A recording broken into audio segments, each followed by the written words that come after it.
we talking about practice. Not a game, not a game. We talking about practice.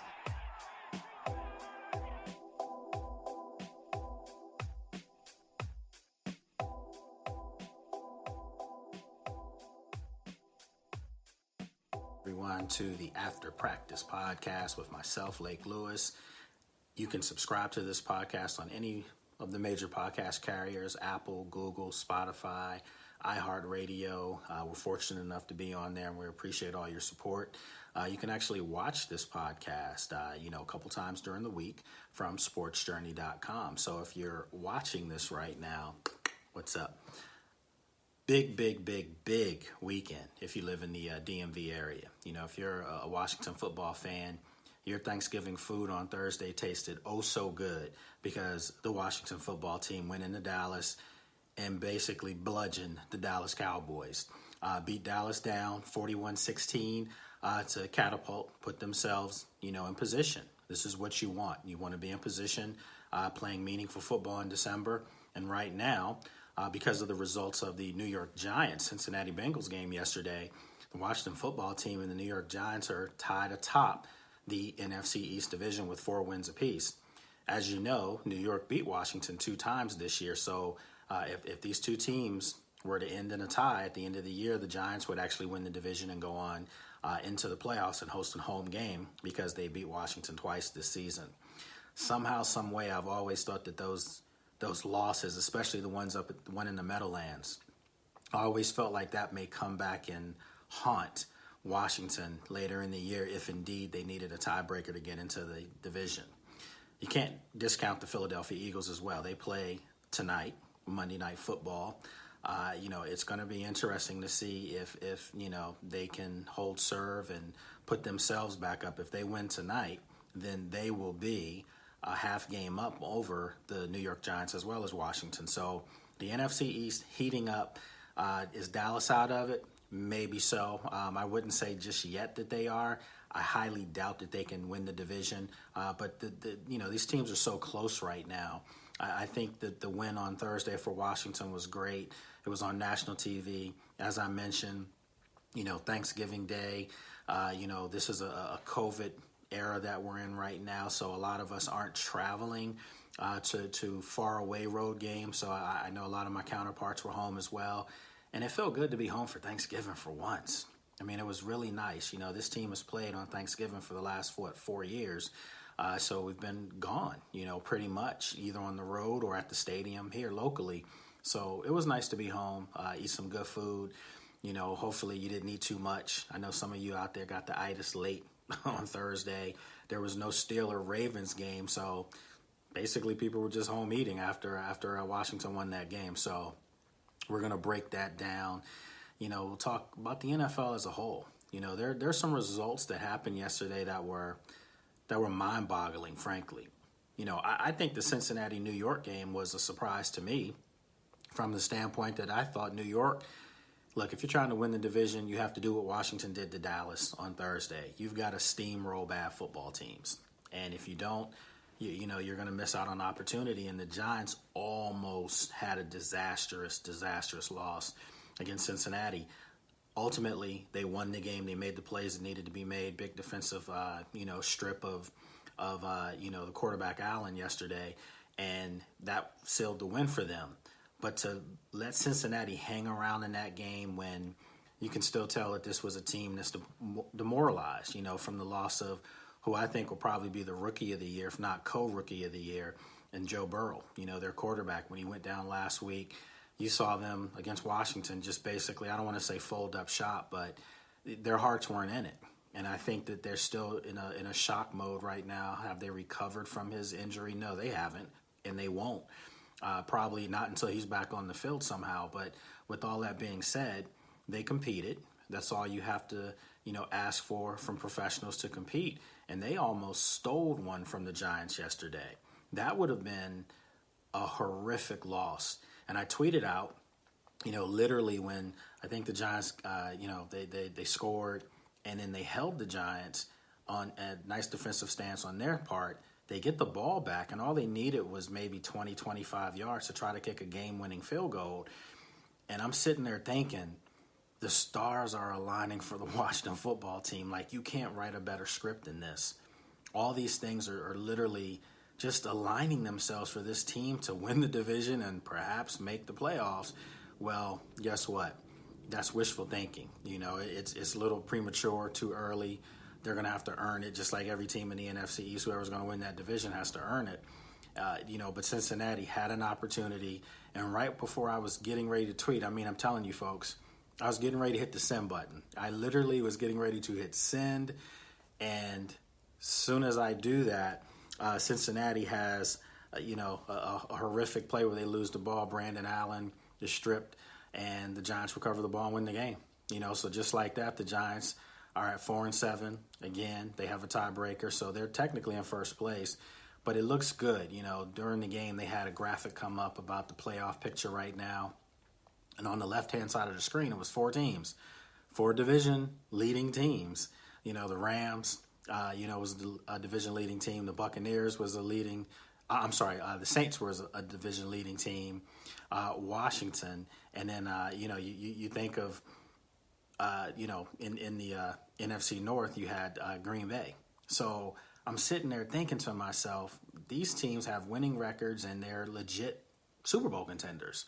I don't think there's a juggernaut in the NFC this year. I think there's some really good teams. I still predict Seattle to come out of the NFC. I'm not backing off my, early prediction of Seattle and the Ravens. I got to say that one kind of on the hush, because right now, if the playoffs started, the Ravens would not be in the AFC playoffs, and they've got a tough tilt ahead of them going forward. But nevertheless, it was nice to see Washington on there, to see them just after everything that they've had to overcome this year, this whole year, 2020. I mean, you name the situation, and this organization has had to deal with it. Just ugly things, too, on top of that, that they've had to deal with. Some of it they brought on themselves, we know that. But some of it they're trying to dig their way out of, with a new group of people, good people, too, I may add. But just everything that they've had to overcome. And then in the season, to deal with the quarterback situations. You had your young prize first-round draft pick really wasn't up to par, so to speak. They had to sit him. That was a controversial move in itself. Ron Rivera seemed to have righted, the ship on that. Kyle Allen wasn't playing bad at all. He wasn't playing poorly at all. He was actually playing pretty well, enough to win a game or two. He was. And he goes down with injury. And then the biggest storyline outside of COVID, in my opinion, in the NFL this year, period, is the return of Alex Smith. For him to be starting football games, not just putting pads on, and I'll be the first to say it. I never say, well, everybody else said it, but in this regard, most people, as far as my colleagues, thought that it was a nice gesture on Washington's behalf to have Alex Smith make the roster. He can still make his money, recruit, the money that he still has left on his contract, guaranteed money. After everything he's been through, class act, quality human being, family guy, team player, you see him out there and you're thinking, okay, it's good that he's in his pads, but he will never take a snap under center for Washington. I think most people were thinking that. Probably you, the fans, were thinking that as well. This guy will never, ever take a snap from under center in a regular season game. Well, not only has the guy done that, he's started 4 games, and they've got a nice 2-game winning streak right now. I understand they beat Cincinnati. Obviously, Joe Burrow was knocked out in that game. Cincinnati has a losing record, but Cincinnati had been one of those teams that had played tough against some much mightier opponents than Washington coming into that game. So, they were actually the favorite to win that game, ironically. Washington gets the dub on them. And then, obviously, Thursday, they get another big one against their arch rival Dallas Cowboys. So that's 2 in a row. First time Ron Rivera's done that with this team. In fact, that's the first time that they've done that in, 2-3 years, as far as put together a string of victories. Last year, they won 3 games. They've also done something this year that they couldn't do all of last year. And if you look at their wins, 2 over the Dallas Cowboys, 1 over the Philadelphia Eagles, and 2 losses, obviously, to the New York Giants, 3-2 in the division. You really can't, scoff at that. 3-2 in the division. They've won more games in the division this year than they won as a whole all of last year. Last year, 3-13, 0-6. I'm sorry, 0-5 within the division. So you put those things together. 0-6 in the division. I apologize. 0-6 in the division. You put that stuff together, and you can see progress. You can see that this is a football team, young football team that has some talent sprinkled around.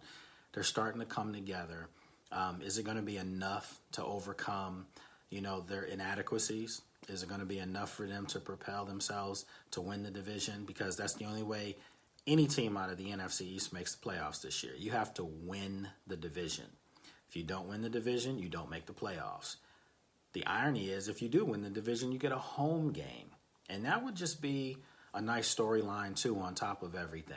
It's starting to look good. I don't know about you, but when I see that new W, that new logo up, that the Washington football team, when I see that now, Washington football team, and I see that logo, starting to look better to me each and every week.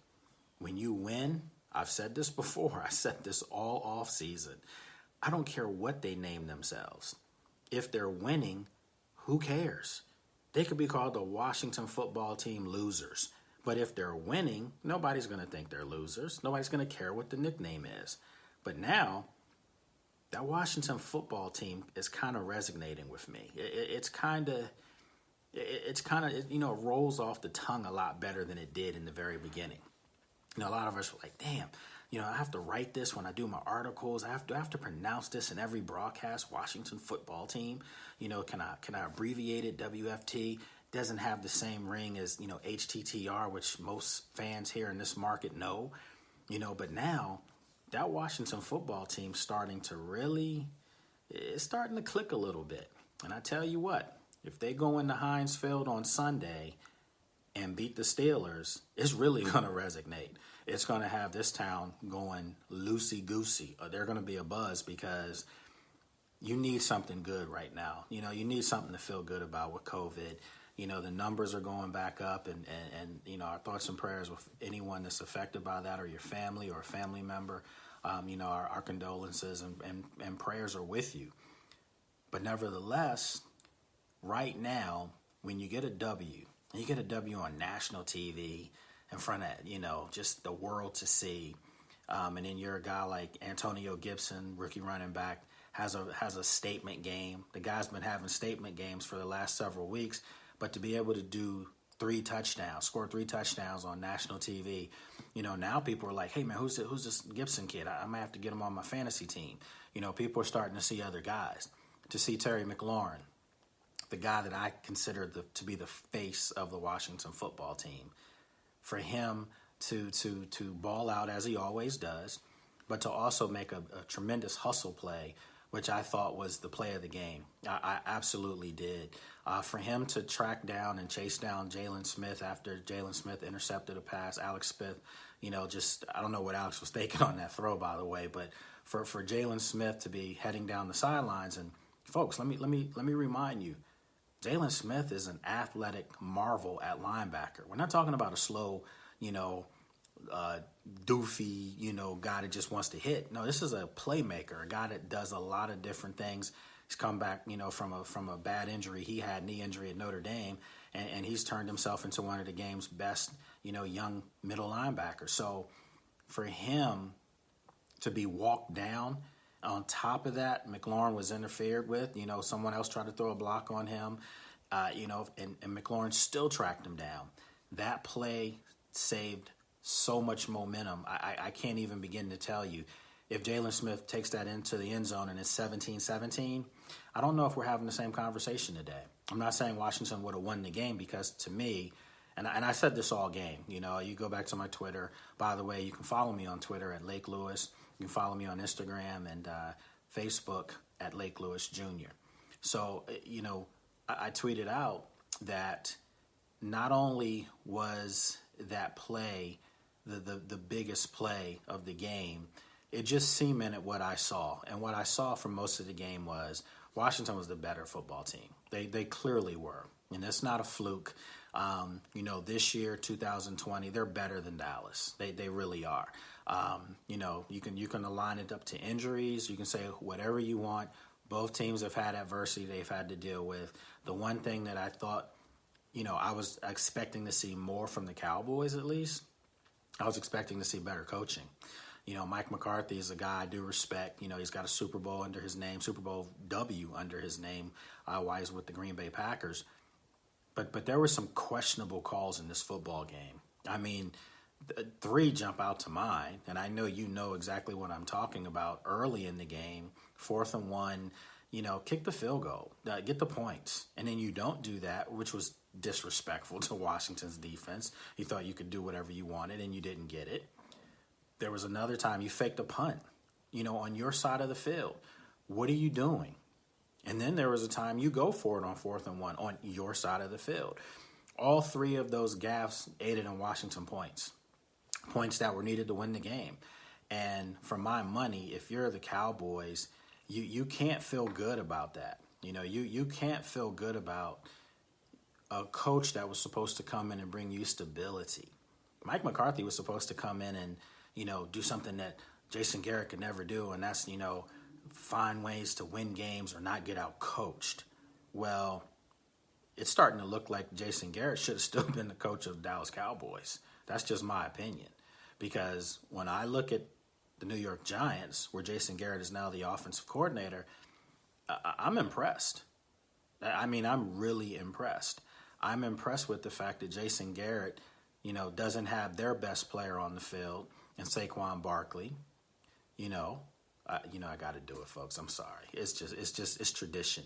You already know what we're getting ready to do. We are. Okay, had to do it. So for Saquon Barkley not to be, out on the field, I'm seeing Wayne Gallman yesterday against Cincinnati rush the ball, 25 times. They're starting to turn that offense into a more of a power offense, not having to put the onus on Daniel Jones to beat you. And now you're starting to see production across the board for the Giants. Evan Ingram had a nice game yesterday. Sterling Shepard, since he's come back, he's been playing well. So they're mixing it up, but they're running the football consistently. And that's what's going to, ultimately, either catapult the Giants to win the division because of Jason Garrett's offensive acumen and realizing what they couldn't do and going with what they could do. Well, I see that in New York. And I don't see that in Dallas. I see a dysfunctional team. I see a team that doesn't know if they really want to run the football, although they have one of the best backs in the game in Zeke Elliott. So I'm just a little confused right now as to what the plan is in Dallas. And, I don't know. I'd be surprised if McCarthy's fired after 1 year. But, there's grumblings. There are people out there that aren't happy there. And one and done might be possible. We'll see. Philadelphia, the Eagles, they play tonight. And for my money against Seattle, 7-3 Seahawks teams comes into Lincoln Financial. That's a tough game for the Eagles. It's a game I don't expect for them to win. I think Seattle knows that they have to win games. They've got to find a way to stay, up there with the Los Angeles Rams. The Cardinals lost yesterday, surprisingly, in New England. It's surprising because I thought they were going to go up there and win. But with all that said, the Eagles aren't the only team here with incentives. Seattle has big incentives. So right now, if you're a Washington football fan, you're rooting for the Seattle Seahawks. You need them to beat the Philadelphia Eagles to knock, Philadelphia down a peg and keep Washington right there with the Giants. I was looking at the schedules, for these teams coming up. I would probably say, I don't want to say the Giants have the easier tilt out of all of them. I think that's probably going to come down to the Eagles having the easier schedule. But that last game against Washington, Week 17 in Philadelphia, for some reason to me looms large. It has the makings of that Hollywood script that we've seen all year with this team, where they may have to play the Eagles to get in. So interesting stuff, but I want to get your thoughts. Let me know what you think as far as the podcast, as far as the video of this. We're trying to mix it up and do some stuff differently for you. Remember to check out the good work of a lot of great people who are busting their tails to give you some quality work during COVID at sportsjourney.com. And Sports Journey does yes, indeed, have its own social media as well. So you can go to on Facebook and Instagram, Sports Journey Com, just like sportsjourney.com, but just Sports Journey Com. And then on Twitter, it's Sports Journey. So, you can check out all the good stuff that, so many good people are doing with us. And I'm definitely appreciative of that. So we're going to take a break. And when we come back, we're going to have more NFL talk right here. And then we're going to talk about, I told myself that I really want to go there. But yeah, we're going to talk about some stuff that we saw Saturday night. Mike Tyson, Roy Jones, the big fight. And that wasn't the big fight of the night. Speaking of night, we're going to talk about that because somebody went night-night. So we'll talk about that when we come back right here after practice with myself, Lake Lewis.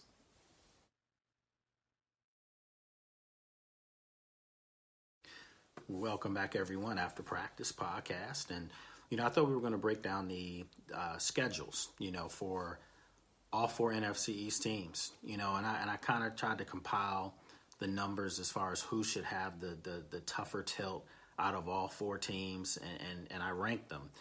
And for me, I think Washington has the toughest schedule, out of all these teams remaining to make the playoffs. I just do. When you look at Washington and look at the teams that they have to play, Sunday against the Pittsburgh Steelers. Steelers still undefeated, 10-0. Will that change, tomorrow against the Baltimore Ravens? We'll find out. But I have a tendency to think, that they're going to be 11-0 facing Washington on a short week, which could favor Washington in that regard. Not favor them as far as be the favorite to win the game, but just give them something positive to look forward to going against, an undefeated football team, the only undefeated football team in the NFL. They travel next week to, where will it be? Will it be Arizona? Because the city of Santa Clara has an ordinance in place where the 49ers can't practice or play there for a couple of weeks. So we do know that we will not be traveling out to Santa Clara.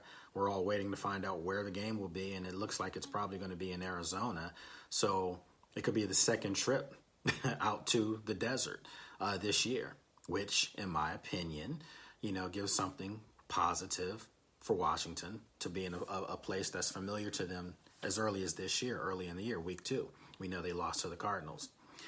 So that's a tough game, though. Make no mistake about it. The 49ers are not, dead and buried. They beat the Rams yesterday. That was a big win for them to bring their record to 5-6. So they still feel like, they have a shot. If the league does adopt a second wild card participant or a fourth wild card, actually, there'll be 8 teams in the playoffs. Maybe they're one of those teams, that's competing. So now, teams have to play. You've got to win. Washington then, from that point, is back home for 2 in a row against the Seattle Seahawks. We just talked about them against the Eagles. Seattle's trying to get to the Super Bowl. They're trying to get, a nice run set up to be able to play at home in Seattle. So, they've got incentive as well. So Washington's going to have, 3 really tough games to play. And then, of course, the Week 16 matchup against the Carolina Panthers. That's not a walk in the park by any means. Carolina is decent. They're playing decent football. They win some, they lose some, but at the end of the day, they're competitive. I think under their first-year coach, they're showing signs that, they're starting to go in the right direction as well. And we already know what that game is about. That's Ron Rivera's old team. That's his old stomping ground. So he's going to be playing against a team that he coached for over a decade. And, it's going to be interesting to see, how that storyline plays out. But make no mistake about it, some of his former players who are endeared to the guy and really love the guy still would want nothing better than to derail his plans in his first year in Washington of making the playoffs. So, that game will have a lot of juice to it as well. And then, of course, the final game at Philadelphia, Week 17. That could be for all the marbles. It more than likely could be. It has a chance to. So Washington has 5 games that are they going to be favored in any of those games? That remains to be seen. But when I say that because they're no cakewalks. they've got a tough, brutal 5-game stretch to make the playoffs, to win the division. And if they get through these 5 games, let's just say they can go 3-2, that'll win it. I think, 7 wins in the NFC East this year, that wins the division. So if they somehow, some way could come out of this tilt 3-2, starting to look to me like, Pittsburgh could be an L. San Fran, that could be an L too. That could be tough. Seattle could be an L. But if you can win your final 2 games, that's 6 wins. Might not get it done for you, so you've got to find a way to steal another one, and it would have to be the San Fran game. So I think most people would say, for right now, Pittsburgh and Seattle, clear 2 losses. I think most people would say that. But San Francisco, Carolina, and Philadelphia are winnable football games, and those might be the games you need to get to 7 to win the division. So Washington's schedule's very tough in that regard. Dallas Cowboys, Baltimore Ravens coming up, that's an L. Cincinnati, at Cincinnati, I don't know. Cincinnati competed last night or yesterday against the Giants, so, probably may lean to Dallas towards that game. But then they have San Francisco in Dallas, Philadelphia in Dallas, and then at New York. They're not winning those games. I just don't see it. So even if they could win 2 out of those games, it's only 5 dubs for them. They're probably done, more than likely. The Eagles. Now, see, this is where it gets interesting. The Eagles, naturally tonight against Seattle, I think that's an L. They travel to Green Bay next week. I think that's an L. They have New Orleans the week after that at home, and Philadelphia at the Link. I think that's an L. They travel to Arizona week 16. I think that's an L. And then they have Washington at home. Final game. It may not matter at that point. If they lose these other games, the game against Washington doesn't matter, at least for the Eagles to do anything but knock Washington out of contention if they were to be in contention. So for me, I said this about 2 weeks ago that I thought the Giants were going to win the NFC East based on schedules and the way teams were performing. I still hold to that, ironically. I know it's a Washington podcast, and I try to be unbiased and fair. I just think that their schedule's set up for them. I think it's a little less tough than Washington, but it's tough, don't get me wrong. But they have that tiebreaker. That tiebreaker is going to be, it's astronomical how big it is as far as what it can do, as far as springboarding them past Washington. So the Giants at Seattle next week, probably an L. If you're a Washington fan, you need that. You need these to be L's. So that could be an L against Seattle. Then they have the Cardinals at home. Tough game, kind of an old school, back in the day, NFC East game. Some of you too young to remember when the Cards were in the NFC East, but those were games that used to be, tough football games. Cardinals need a W. Right now they're struggling. They're 6-5 after losing up in New England yesterday, so they need a W in the worst way. So if you're a Washington football fan, you hope the Giants lose that game. Then they have the Cleveland Browns coming in. Cleveland, they're winning games right now, so and they're trying to position themselves for a nice playoff spot, perhaps a wild card game, because they're not going to catch the Steelers. So if you're Cleveland, you have incentive as well. So, these are playoff caliber football games. Week 16 for the Giants. Come back down this way, but they play at Baltimore. The Ravens need W's in the worst way. And I think after they get one hung on them tonight, they'll be 6-5. If you're Baltimore, you're not making the playoffs if the playoff starts right now. And if you lose tonight, it's doubly worse. If there's such a word, it's even harder. So you've got to find a way to get a W over the Giants. And if you're a Washington football fan, you absolutely are going to be rooting for Lamar Jackson and Harbaugh and these guys to get a W against the Giants. And then finally, the Giants close the season out against the Cowboys. That's a win, big time. It's in Dallas. I'm sorry, it's in New York, because remember, Dak Prescott got hurt against the Giants in Dallas. So it's in New York. Can Dallas play the role of spoiler? I mean, they may be playing for jobs at that point if you're a Cowboys fan. Your coach may be playing for a job, your coordinator, your defensive coordinator, players on the field. They may be playing for jobs, for security for next year. So maybe they still have incentive to play the Giants and not lay down and start their fishing trip early. We'll see how that plays out. But definitely wanted to touch on that. The NFC playoff race. It's just good that we have football in December that's meaningful. For me, this is all you can ask for as a journalist. You want to cover a team that has a chance to win, has a chance to compete for something. I hated the fact that, for several years, of my 8 years covering this team, it's been tough. Maybe 2 of those years they had meaningful games in December, and they found ways to lose those games. And then naturally they did win the division, 2015. 2012 they won it, and we know about Robert Griffin and that whole thing. And in 2015, 3 years later, they win it. Ironically, they had to beat the Eagles to get in. And that could be the storyline here. It could be deja vu all over again. I think most Washington football fans would sign up for that in a heartbeat if that could happen. So we'll see how that plays out.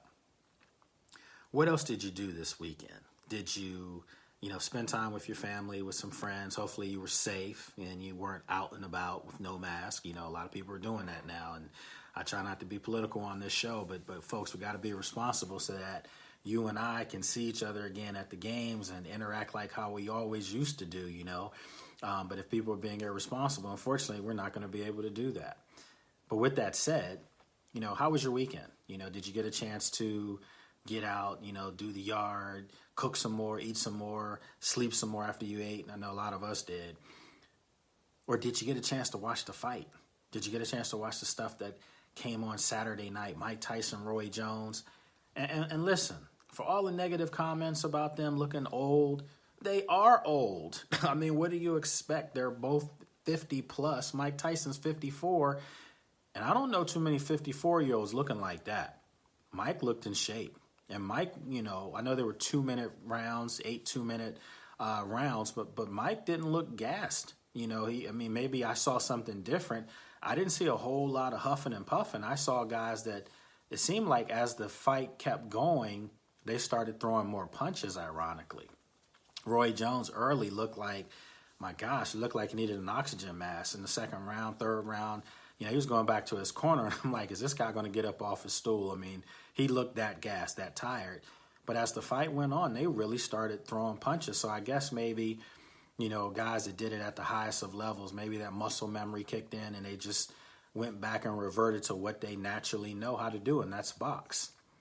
Well, one of the preliminary fights was, it's hard not to make light of it, but, I respect all professionals because they do something that I like to think I'm a professional at what I do, and I would hate for somebody to feel like they can just sit in my chair and do what I do and with no effort involved.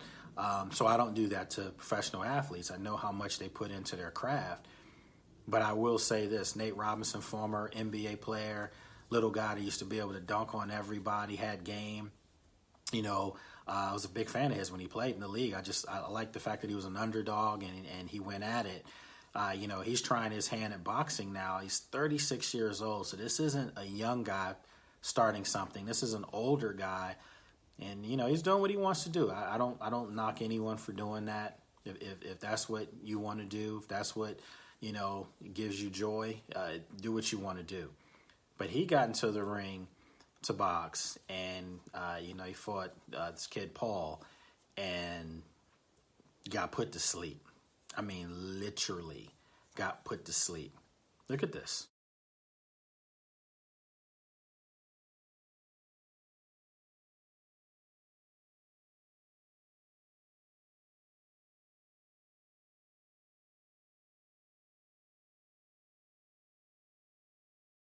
He's singing the hymns. He's trying to get started. That's it! Mamma mia, the problem child proving to be a big problem for Nate Robinson. My goodness. And of course... Now, the funny part about all of this is listen to Snoop during this right now. Listen to him humming and hemming and just... I'm going to say this. Snoop Dogg, to me, Saturday night, put his name out there that he could do some commentary. And I'm not expecting people to say, "Oh, what are you talking about?" He wasn't doing X's and O's, none of that. But his color commentary was exactly what it is. It was colorful. It was funny. It was needed. It was entertaining. It was unscripted.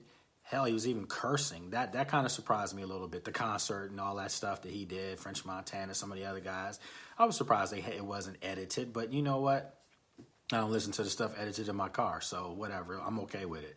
But at the end of the day, Snoop gave fans entertainment, and that's what it's supposed to be. And a lot of people, not just myself, a lot of people were like, man, this guy was pretty good at this. It was funny. It was something different from hearing former boxers. It just gave a different perspective, more of a fan's perspective. But when he's hemming and humming and all that stuff, when Nate Robinson got put to sleep, that was incredible. That was funny. It was epic to me. But if you're Nate Robinson, he's going to continue fighting because he's a competitor and he's not going to go out like that. But just to see the backlash that he's getting, to see all the comments and people are like, man, give it up. You got knocked out. You got put to sleep. All the memes, everything, gifs that I saw on social media. You got to have some super thick skin because people will never relive that. That was one of the more brutal knockouts I've ever seen. And I just couldn't understand why he was charging the whole fight, like head down. Even Snoop said, this isn't like in the alley, man. This isn't the streets. It's not hood fight. This is boxing. And, he looked like he was just trying to get in there and scrap. No, there's an art to this. And, if he really wants to do this and be any good at it, he's going to have to, going back to the drawing board and work on his craft because that was pretty bad. It was bad. Just for one time, old time's sakes. Let's just look at this one more time. I mean, just right here, he's charging, and the way he goes down. I mean, I've seen Pacquiao get put to sleep. Just recently, who was it? Just recently, it was a fight that we saw, and the guy got put to sleep literally same way. Devontae Davis fight. He knocked out his opponent and put him to sleep.